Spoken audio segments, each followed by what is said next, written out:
Okay, let me show you what I'm taking a look at in here. I took the wheel off to take a look at the brakes. The pads actually have a lot of meat left on them, but the brake rotors are gouged. They have grooves in them. This side is not too bad. I have a feeling that the other side's going to be a lot worse.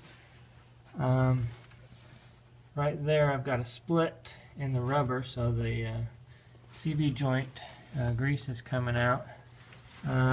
It looks like it hasn't been greased in a while, so I should probably go ahead and do that. Look at what I found right here. So here's something you guys should be looking for. If your U-joint is shiny on the edges like that, what that means is the straps are either loose or not holding for some reason or another, and the U-joint cap is spinning in there. So if you take a look at this, I can actually put light. Let's see if I can get this right. You can actually see light coming through the strap and shining through right here. So it's not, that strap either is not tight or it's not the right size, or something is going on there, and the cap is just spinning inside there, so that's not good. I need to take a look at that. It's been parked here for a couple of days, and there's an oil leak. It looks like it's coming from the rear main seal probably. The shock is the same setup as a regular Cherokee, so if I do the lift, a small lift, I'll be able to use my bar pin eliminators and raise that shock up, which is good. And the brake line, I'm surprised, is fairly long, so hopefully I'll be able to keep the stock brake lines. We'll see once I get the lift on. I'm leaning towards taking the front springs and putting them in the rear, and then buying new springs, lifted springs, for the front. So what that's supposed to do, from what I've gathered, is give you about 3.5 inches of lift. If you take these, move them to the rear, and then put about 4-inch lifted springs on the front. Now Rough Country makes a lift that gives you the new front springs, the shocks, and longer upper control arms and stuff for both ends, and some other things like longer sway bar links and a few other things for $400. I don't know if I have that in the budget, so I'm going to see if I can do it on my own without that. In that case, I'll just have to buy the springs, extend the shocks, make sure that the brake lines are long enough, and we'll have to see if the upper control arms are too messed up at that point to drive down the street properly. If you're wondering why I say that, it's because when you add a lift, all of this stuff pivots down like this, but if you don't add longer upper control arms, or shorter upper control arms, or longer lower control arms, you can do either one, which will change the angle. But when you lift it up like that, it changes the angle of your axle. So now your axle is pointed more like this instead of where it's supposed to be, like this. It gets all the angles out of alignment and can really screw up things as you're driving down the road. The reason being, when you're driving down the road right now and you turn your wheels are turning like this, but when you lift it up, the angles are now like this, and when you turn the wheels, they're pointed towards the ground as they're turning back and forth. So to accommodate for that, what you do is you get new control arms. Sometimes you can just do the uppers, or you could change the length of the lowers, or a combination of both. And what that does is get the axle back at the right angle instead of pointed down towards the ground. So the other thing I'm looking at when I'm down here is the bumper. The bumper is about 1 foot tall at this point right here, and really there's nothing in there. So if I could take that bumper off, I would gain a lot of ground clearance right here coming into the front tires. The only problem is over here it looks like the radiator kind of dips down below the bumper, or where that bumper would be if I were to remove it. So I kind of need to take that bumper off and see what's going on under there. If I do take the bumper off, will it affect the radiator? Will I just slam into a rock? I'm not sure. Maybe I could take the bumper off and just make a small bumper for the front to kind of protect everything that's up under there. I really like the look of the bumper. There's nothing wrong with it, but if I were to take it off, I could sell it for one and recoup some money to be able to put back into the budget. And also, I think though I would have to put something back to be able to protect this area right up under here. There's some things that you wouldn't want to just be smashing on the rocks.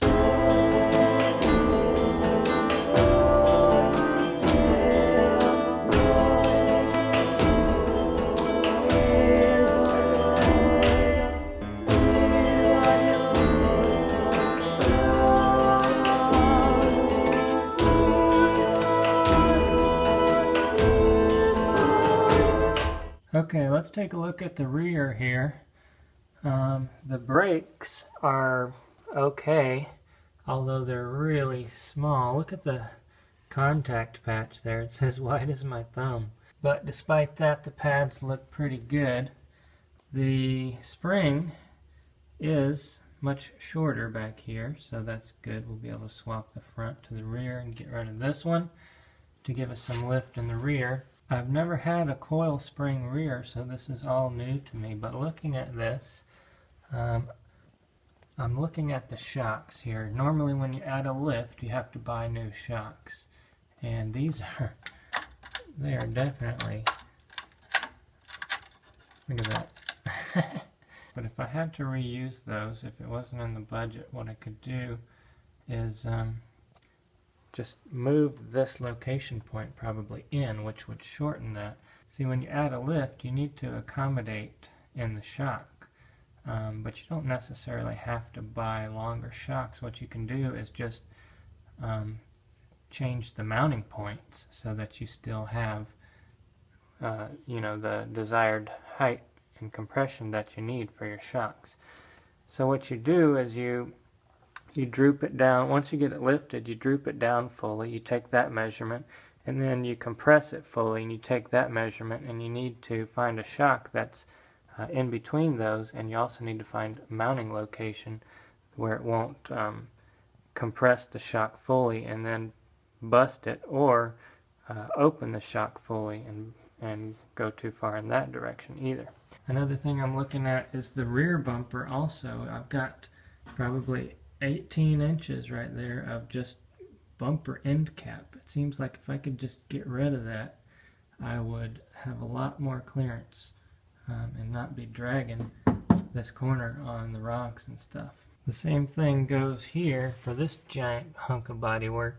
The door is right here, the bottom of the door, but then this thing sticks down another 4 inches, and you've got all that just taking up space. It doesn't really need to be there. So if I could cut that out maybe and put a rocker guard there, that would be awesome. Another thing I'm noticing is that the brake line comes down the upper control arm on the back side of it there, which means I can lift it as much as I want to, and I won't have to extend the brake line because it's not coming from up here like it is on a Cherokee. It's coming down that arm, which means it swings with the arm.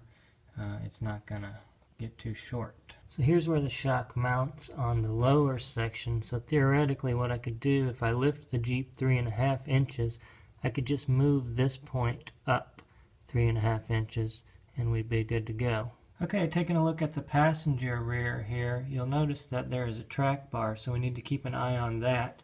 Since this is coil sprung, it has that track bar. The more you lift this up, the more that track bar is going to bring the axle this direction to the passenger side. Also, check this out.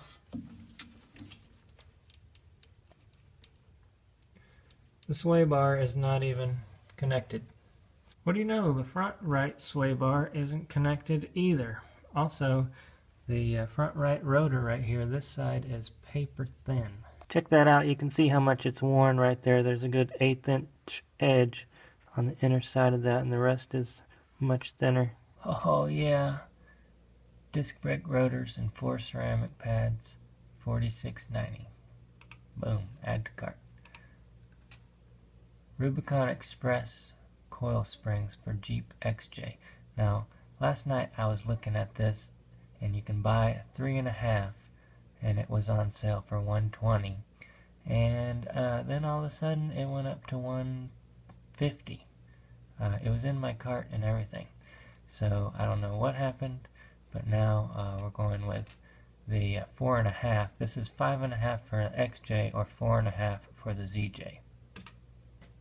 Alright, so while we're waiting for that stuff to come in the mail, let's see if we can swap the front springs to the rear. Now don't try this at home. I probably should have got some spring compressors, but let's give this a shot. I've always wanted to see if this was strong enough to hold it.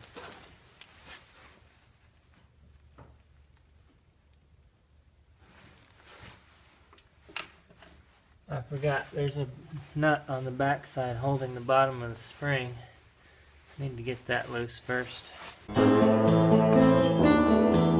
There we go.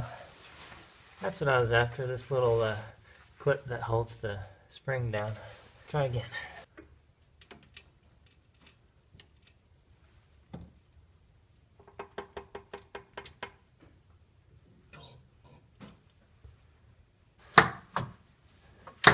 Not quite. I moved it down one more coil. Let's see if that's enough.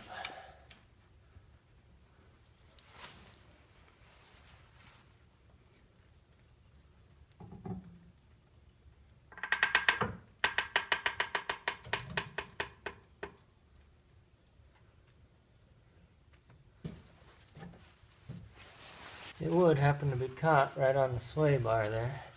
Let's see if we can. Well, that didn't work. I went to the other side to try and remove the sway bar so that I could pivot it down out of the way. While I was hammering over there, trying to get that free, this sucker broke, which I don't think it broke, but something happened and it slipped loose. So that was a fail. Now it's all trapped in here though. But at least I was on the other side when that happened. I gotta figure out how to get that out of there now.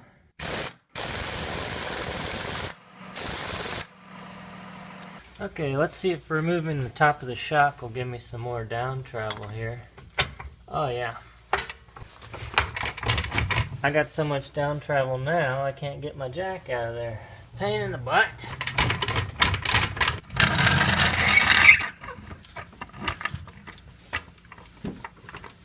That's why it's always good to have two jacks. Now, theoretically, if I lift up on this side, it'll push down on that side.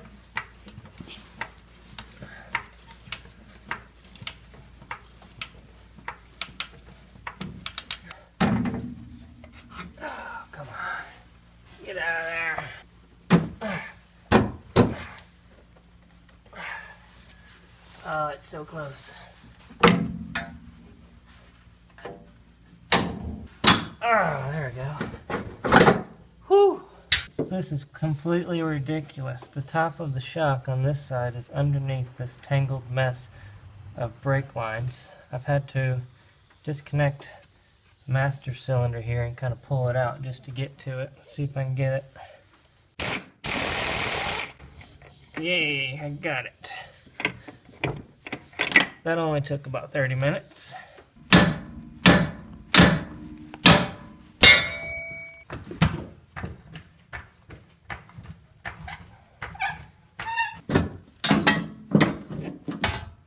Yay! Yay! Okay, here's what I'm going to do next. I've taken the front spring. We need to fit it in the smaller space on the rear side. So to do that, I am going to take loose the sway bar here. I might get rid of that altogether. Do we even need a sway bar on the rear of a ZJ? I'm not sure. I'm going to take loose the shock, and that should let the axle drop down to be able to get this taller spring in there. If not, I might have to take loose the track bar to get some more droop. Oh,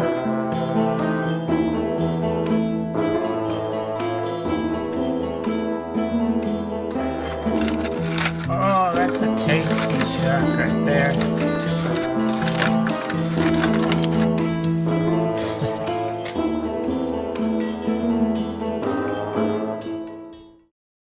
check this out.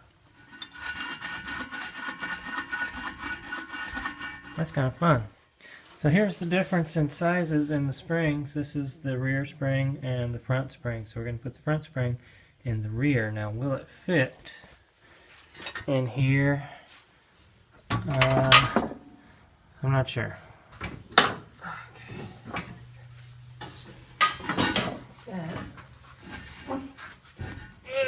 I highly doubt this side will come down if I lift the other side, but let's see. No, not enough.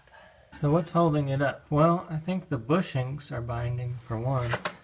It's bottoming out right here for two, but I think the main thing is the track bar, which is that bar right there that goes down to the other side. So what I want to do is loosen it here, drop, well, first I want to jack it up to hold it, and then loosen the track bar here and drop it down, and then use the jack to bring it down further. Of course, they can't make it easy on you. They've got to use a T55 Torx bolt on this side, and we've got an 18mm nut on this side. Oh my goodness. Oh, I'm gonna smash something. I don't think the engineers thought this out very well. I can't even get the nut off until it backs into this bump stop here. Can't get my wrench off either, and I don't know how I'm going to swing a hammer to try and punch that out, because it's right up next to the bump stop. You're supposed to get that out of there. That's 550 foot-pounds, and it's not even budging. I think we're going to have to come up with another solution. Alright, I know this is stupid, but let's try this again. I really don't want to run to town and rent a spring compressor.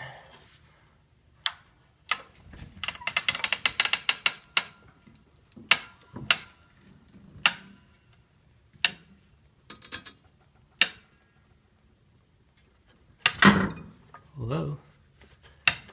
Scary.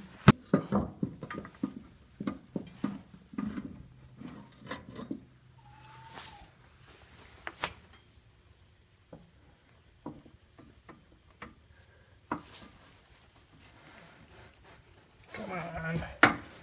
Second wrench. Oh yeah. There we go. Perfect. Okay, now I just need to use the jack to take the tension out.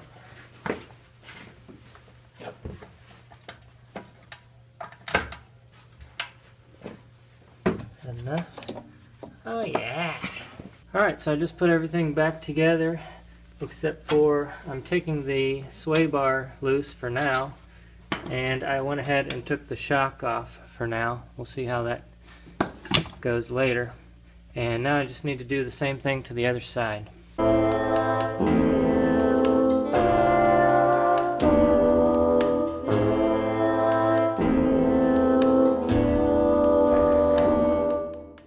Check this out.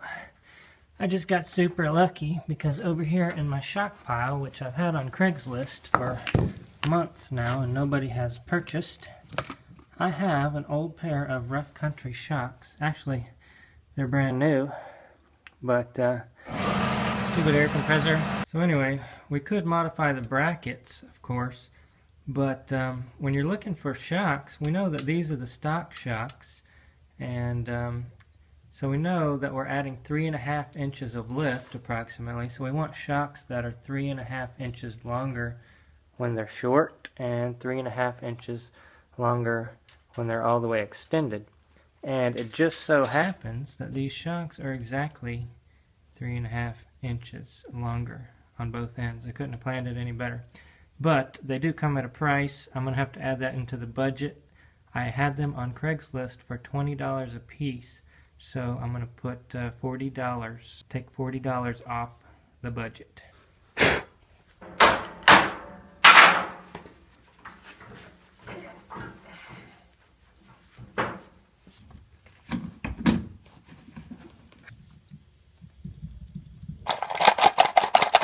A lot of people think I'm crazy for keeping all this stuff, But that's exactly why I have all this junk, so that when you need something like this, you don't have to go out and buy it.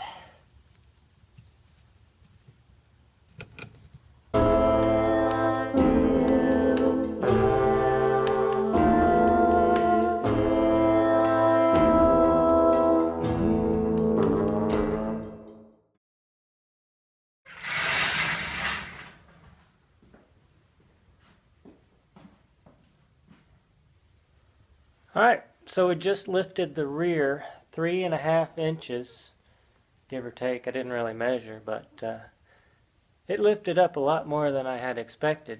But we lifted it 3.5 inches for $0. Well, actually, if you count those shocks that I had on Craigslist for 20 bucks each, that's 40 bucks for the rear lift.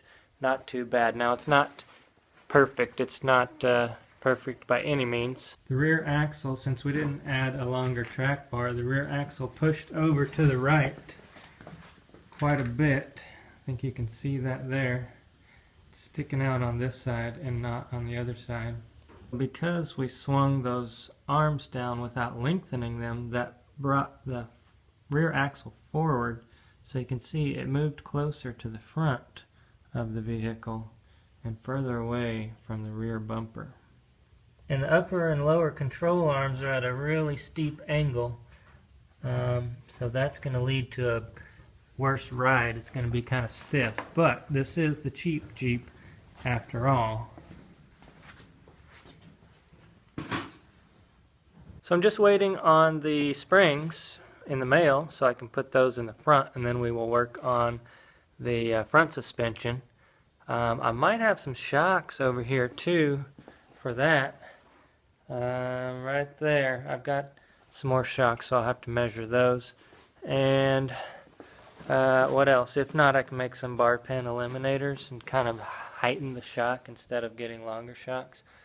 But it's going good so far. I have a feeling those springs that I bought are going to be super long, and it's going to be hard to fit them in there without compressing them first. In fact, I know it's going to be. So I probably need to go out and rent a spring compressor or something like that just to give myself an easier time getting those in there. After that, we'll be lifted, and we'll move on to the next thing, which I'll probably take these bumpers off and see if I can do anything there. And we'll get the oils changed and that kind of stuff. And we'll still have quite a bit of leftover budget. So, what's next? Where should we spend our money?